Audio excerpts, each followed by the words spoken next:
อ่สบายดี าอ่าแค่วันนี้นะผมเจอกับหน่วยกู้ภัยนะครับที่อยู่ที่เมืองล่องแจ้งเนาะแขวงเป็นแล้วไสยบุรีครับแล้วคืออยากจะถามเลยครับอ้ายชื่อหยังชื่อก่อนเจ้าชื่อกรอยู่หน่วยงานไหนอยู่สมาคมอาสาเพื่อประชาชนลาวอ่นี่เราเจอตัวจริงเลยเนาะอ้ายอยากถามเด้อด้วยเหตุการณ์ระหว่างทางเนี่ยที่คือทางหน่วยกู้ภัยของลาวและไทยได้ร่วมกันช่วยนะคนลาวนะครับที่ติดอยู่ในถ้ำเนี่ย7 คนนะครับซึ่งเข้ามาถึงณวันนี้เนี่ยเข้ามาถึงวันที่7แล้วแม่นบ่แม่นละทุกทีเข้าถึงวันว่าที่7แล้วเนาะ โดเจ้ายท่านี้เนี่ยอยากจะถามเลยระหว่างทางเนี่ยผมได้รายงานข่าวไปนะครับว่าได้เข้าไปสำรวจแล้วอยู่ได้ประมาณถึงครึ่งทางแล้วเนี่ยอยากจะสอบถามว่าเมื่อวานเนี่ยมีเหตุการณ์อะไรบ้างแล้วมีอุปสรรคหรือว่ามีประมาณว่ามีผลสำเร็จประมาณไหนครับเมื่อวานนี้เราเราปฏิบัติหน้าแผนน่ะก็มีอุปสรรคอยู่หน่อยหนึ่งก็คือมีอุบัติเหตุเครื่องอัดออกซิของทีมไทยของเราเนาะเกิดประสบอุบัติเหตุก็คือในระหว่างการขนน่ะมันเกิดตกเนาะอืเฮ็ดมให้การอัดออกซิอะนะบ่ได้เต็มประสิทธิภาพอัดออกซิที่อ่นักดำน้ำนักประดาน้ำใช้หายใจกินอากาศอะนะอืมเนาะแล้วก็บวกกับยังมีน้ำไหลเข้ามาเฮ็ดให้จักสูบน้ำเฮาอะน่ะที่เข้าไปมันได้เพียงแต่จักน้อยเนาะจักในที่เฮาออกมามันก็บ่สามารถใช้งานได้ใช่นะอืแสดงว่ามีฝนตกเรื่อยๆเหรอคือฝนตกตั้งแต่มื้อที่เฮามาตามแจ้งอะเนาะแล้วน้ำจากน้ำตัวนั้นแหละมันไหลเข้าในมื้อวานนี้เพราะฉะนั้นเนาะเมื่อวานเนี่ยเราสำรวจเข้าไปได้ลึกเข้าไปอีกประมาณกี่เปอร์เซ็นต์นะอะได้ลึกเข้าไปจากจุดที่6จุดที่เฮามาร์กไว้อะนะเพิ่มเติมคือน่ะ10เมตรแล้วเฮาจะไปเจอกับทรายเข้าตันพัดเข้าตันหูแล้วเฮ็ดให้เฮาต้องได้กลับมาทีมไทยเพิ่นต้องได้กลับออกมาวางแผนใหม่ว่ามื้อนี้เพิ่นจะเข้าไปนี่จะไปขุดเอาทรายออกบ่หรือว่าสิไปแก้ไขปัญหาใดเพื่อทะลุหูตัวนั้นให้มันเข้าไปในโถงเนิน30พันได้อ๋อแสดงว่าน้ำเนี่ยไหลเข้าไปแสดงว่าเขาเจ้าเอากรวดเอาทรายเข้าไปอุดตันทางรูเข้าแม่นบ่ แม่นละแล้วณวันนี้ก็คือเราจะไปเอาทรายเนี่ยออกมาเพื่อที่เราจะทะลุเข้าไปโถงอันต่อไปใช่ๆๆแม่นๆ อาทีนี้เนี่ยอยากสอบถามเกี่ยวกับเรื่องสัญญาณชีวิตหรืออะไรเนี่ยเราสามารถตรวจสอบได้บ่ตัวนี้ในสัญญาณชีพนี่เขาก็ยังบ่สามารถตรวจสอบได้แต่ก็ตามที่อ่านักเชี่ยวชาญแล้วก็ตามที่แบบว่าทีมของประเทศไทยเพิ่นก็ยังมีเปอร์เซ็นต์อยู่ที่ผู้ทั้ง7คนนี่อาจจะรอดชีวิตเพราะว่ายังบ่มีมันอาจจะมีแบบว่าที่ถูกต้องก็คือพวกกลิ่นบ่อิหยังบ่ที่นะในถ้ำหรืออากาศในถ้ำก็ยังถ่ายเทได้สะดวกออายู่ ว่าถ้าหากว่ามีการบ่มีสัญญาณชีพมันก็อาจจะส่งแบบอื่นที่นะแต่เขาเข้าไปในถ้ำมันส่งแต่อากาศถ่ายเทดีแล้วก็มีลมร่องดีมันเฮ็ดให้แบบว่าเอาพอจะฮู้ว่าอาผู้รอดอาจจะมีแสดงว่าจากข่าวคนที่รอดมาคนหนึ่งที่หนีออกมาได้คนหนึ่งเนี่ยเขาเจ้าบอกว่ามีอาหารการกินเข้าไปพอสมควร แม่นแล้วอย่างงั้นก็ถือว่าเป็นสัญญาณที่โชคดีนะครับว่ายังมีโอกาสรอดอยู่เพราะว่ายังมีอาหารแล้วก็ขณะเดียวกันที่พี่บอกว่ามีลมผ่านทางได้สะดวกแสดงว่ามีช่องลมอยู่เพราะฉะนั้นแม่นจะมีอากาศอยู่แม่นแล้วเพราะว่าเมื่อวานนี้เขาได้จัดส่งทีมเนาะทีมกู้ภัยสนับสนุนจากทางเวียงจันทน์นี่มีทีมกู้ภัยนครหลวงและทีมกู้ภัยนาน้อยเนาะเพื่อซึ่งเขาก็ได้ซี้นำให้ขึ้นกับขึ้นไปถึงภูกับประชาชนเพื่อหาช่องลมหรือช่องโถงของถ้ำเนาะเขาก็ไปเจออยู่4ช่องซึ่งมื้อนี้เขาจะมีการประชุมกันอีกว่าเขาสิเฮ็ดจังไดกับ4ช่องนั้นเขาจะมีการโรยตัวบ่หรือว่าจังไดซึ่งตอนนี้ก็มีทีมกู้ภัยจากทางUbia Mining เพิ่นร่วมมาสมทบโอ้อย่างงี้ก็มีสัญญาณที่ดีนะครับนั่นคือณวันนี้เราก็คงมีประมาณสัก2มาตรการที่ขุดทรายออกมาอีกส่วนหนึ่งก็คือโรยตัวจากด้านบนที่เราเห็นช่องอากาศนั่นอยู่ก็นั่นล่ะ นี่คือแผนของวันนี้เลยแม่นบ่แม่นเพราะว่าเมื่อวานนี้เขาขึ้นไปสำรวจแล้วเขาบ่ได้ไปสำรวจเขายังทิ่มกับไฟและเจียกรองน้ำลงไปในรูถ้ำนะพร้อมเพื่อว่าอาจจะมีเขาเหล่านั้นอยู่ในหั้นน่ะนะให้เขาเจ้าส่งสัญญาณมาเพื่อจะเป็นสิ่งหนึ่งที่จะส่งสัญญาณให้เขารู้ว่าเขาเจ้าอยู่จุดใดอะนะอ๋อ ก็ขอกำลังเป็นกำลังใจเลยนะครับ เอาใจช่วยเลยนะครับ อยากสอบถามครับว่าตอนนี้มีกี่ทีมแล้วครับที่เข้าไปช่วยในส่วนของภาครัฐของทางด้านลาวเองก็ดีหรือว่าหน่วยอาสาเนี่ยมีใครบ้างครับที่เข้ามามีส่วนร่วมในส่วนนี้ครับปัจจุบันเนาะที่อยู่ณจุดนี้มี1ก็สมาคมอาสาเพื่อประชาชนลาว2แม่นน่ะสมาคมใจถึงใจ ใจถึงใจจะบ่ จะบ่แม่นเฮ็ดกู้ภัยเนาะจะเป็นเกี่ยวกับเพิ่นมาช่วยเรื่องเวียกงานเรื่องจักสูบเรื่องเครื่อง CT สแกนเครื่องสแกนถ้ำก็พอนะ อันนี้เป็นของเครื่องมือของคนลาวเลยเนาะแม่นเป็นเครื่องมือของคนลาวที่มาสำรวจถ้ำอืมแล้วจะมีมูลที่ร่วมใจใส่ใจลาว166แล้วก็กู้ภัยนครหลวง1624อืม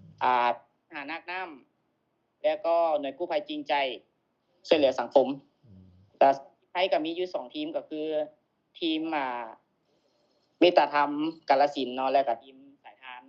แล้วก็เชี่ยวชาญจากฟินแลนด์แล้วก็ครูเบนซ์จากประเทศไทยณปัจจุบันนี้ อื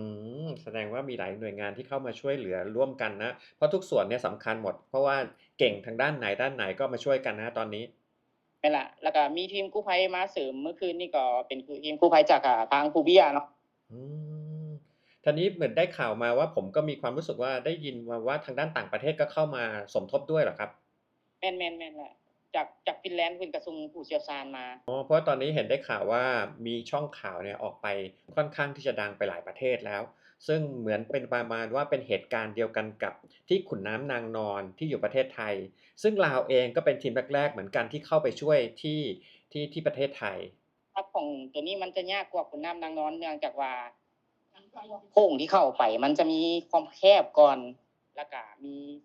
อ่าซอกแซกที่ซับซ้อนกว่าขุนน้ำนางนอนเนาะอืมจากที่อาจารย์คนไทยเพิ่นได้อ่าให้ข้อมูลไว้นะ อืมเพราะว่าเรื่องการเจอผู้ประสบภัยหนึ่งเขาก็ได้มีการแผนเกี่ยมเวียกหน้าที่2เนาะจากการซี้น้ำของคณะภาครัฐขั้นแขวงทางเจ้าแขวงใจสมบูรณ์เนาะก็ได้มีการเกี่ยมความพร้อมกับ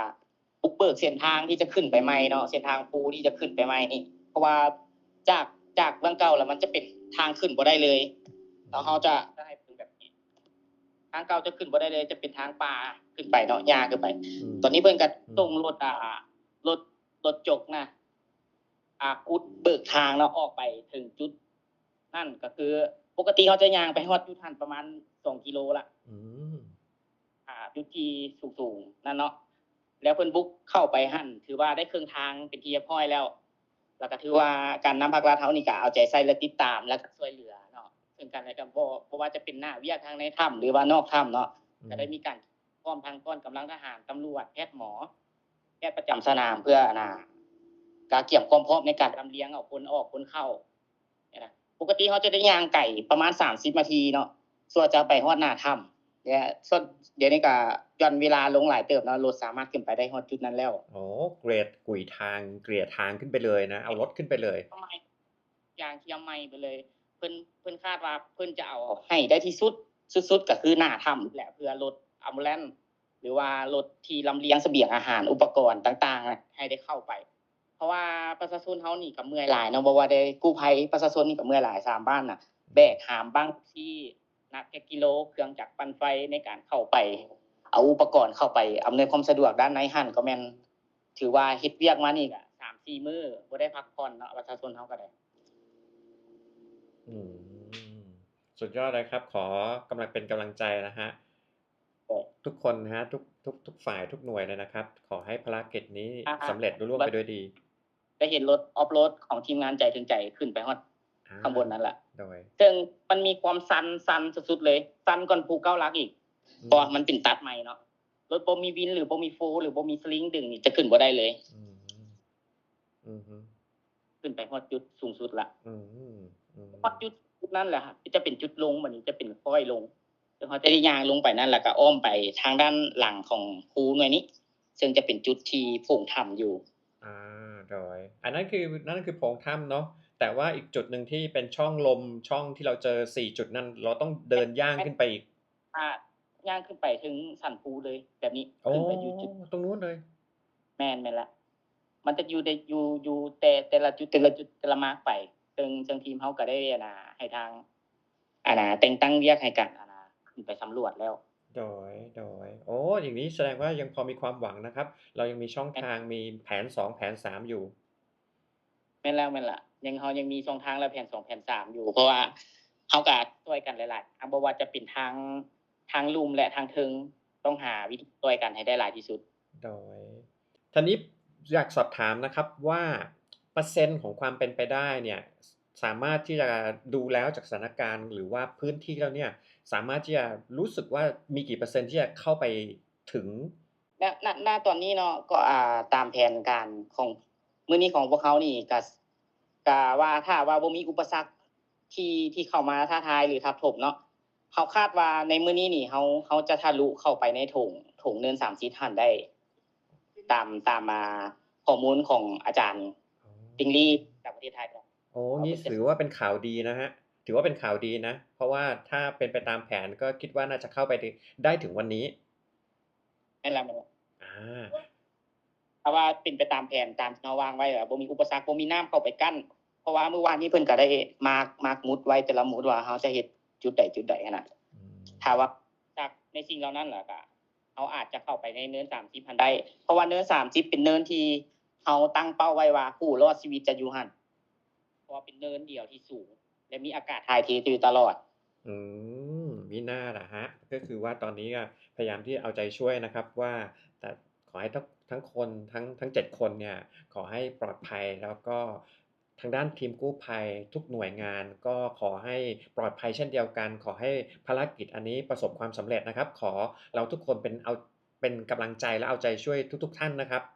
เด้อๆขอบใจหลายโดยขอบใจแหละถ้าเกิดว่ามีเหตุการณ์อะไรบางอย่างขึ้นมาเนี่ยติดต่ออยากจะสอบถามระหว่างทางนะครับถ้าเกิดว่ามีเหตุการณ์หรือว่าเจอผู้ประสบภัยแล้วเนี่ยขออนุญาตติดต่อใหม่เพิ่มๆครัเติมบๆแล้วจะติดต่อกลับไปครับโดยได้ณตอนนี้ก็ต้องขอขอบใจหลายๆเลยครับที่สละเวลาเพราะจริงๆแล้วเนี่ยทางด้านทีมงานเนี่ยต้องรีบขึ้นไปข้างบนนะครับแต่ว่าตอนนี้ก็คือโอ้โฮขอบคุณมากๆเลยครับที่มาบอกข่าวกันนะครับเพื่อให้ทางด้านเอ่อผู้คนนะครับได้รับทราบกันนะครับว่ามาตรการนี้เป็นยังไงเพราะแต่ละคนเนี่ยเอาใจช่วยกันเลยครับเพราะว่าก็อยากให้ข้อมูลเพราะว่าบางสำนักงานก็ยังให้ข้อมูลที่ผิดและก็คลาดเคลื่อนไปจากเหตุการณ์จริงเนี่ยนะเพราะว่าเนื่องจากว่าทางภาครัฐเฮาแม่นมีแต่หน้าเวียกแหละสัญญาณอินเทอร์เน็ตในการส่งข่าวมันบ่ค่อยมีเนาะถ้าว่าได้ลงไปปฏิบัติหน้าที่ก็แม่นเบิดมื้อกว่าสิออกมาค่อยสิได้ให้ข้อมูลได้จังซี้นะอืโดยอันนี้เป็นช่องทางหนึ่งเลยครับที่มีความรู้สึกว่าโลกออนไลน์ที่แชร์ไปอาจจะไปบอกอะไรที่ผิดพลาดไปเนี่ยก็จะแต่ละคนก็จะเอาข่าวไปแล้วไปกระจายในสิ่งที่ผิดนะครับ นั่นล่ะโดยได้ขอบคุณมากๆเลยครับยินดีมากๆเดี๋ยวเราติดต่อกันใหม่นะครับณตอนนี้ก็เลยอยากจะให้ผู้ชมได้ชมกันนะครับว่าข่าวจริงนี้เป็นยังไงเสพข่าวกันยังไงณตอนนี้เอาใจช่วยทุกคนครับขอบใจโดยขอบใจสบายดี